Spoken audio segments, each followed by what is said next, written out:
আমি বিগত সময়ে এই 18 সালে পার্লামেন্টের এমপি ছিলাম, একটা কঠিন চ্যালেঞ্জিং সময়।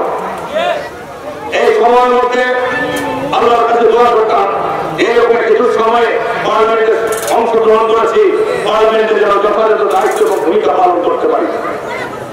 আল্লাহর কাছে শুকরিয়া, পার্লামেন্টে আমি যে সমস্ত কথাগুলো বলতাম সেগুলোর মধ্যে যুক্তি এবং তর্ক ছিল। ঠিক আছে, এগুলো আওয়ামী লীগের নেতা এমপিরা সহ্য করতে পারত না, পার্লামেন্টের মাইক বন্ধ করে দিত এবং সেইখানে আগে আলোচনা করতে চাইলেও তারা করতে দিত না। ঠিক আছে, এবং সেইখানে আমরা বলেছিলাম যে পৃথিবীর কোন ফেরাউন আল্লাহ পাক যখন হুকুম নাযিল হয়ে যায়, ফেরাউনের যে কি করুণ পরিণতি হয় কোরআনের ব্যাখ্যায় বহু জায়গায় রয়েছে।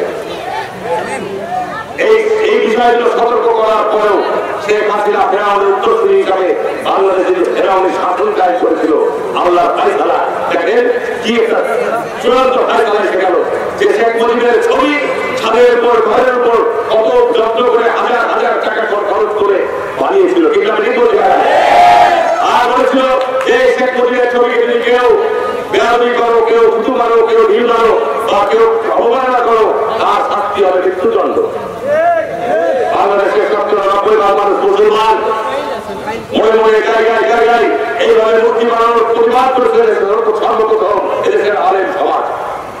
যে কারণে আলেমদের বিরুদ্ধে যে খড়গ নেমে এসেছিল, এই জন্য আলেমদের উপর চরম নির্যাতন জুলুম তাদের সহ্য করতে হয়েছে। আল্লাহর ফায়সালা আইন কি আছে না আছে কেউ দেখে নাই।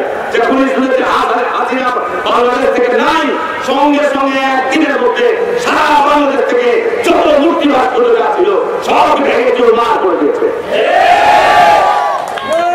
দেখাতে পেরেছে উনি 90% মানুষ মুসলমানের দেশে উনি মূর্তি পূজা করাতে চান, উনার বাপকে বাংলাদেশের একক কর্তৃত্ব নেতা বানাতে চান। আল্লাহ হচ্ছে সর্বশ্রেষ্ঠ, আল্লাহ হচ্ছে একক কর্তৃত্বের মালিক, আল্লাহ তার কর্তৃত্বে কাউকে অংশ নেন না।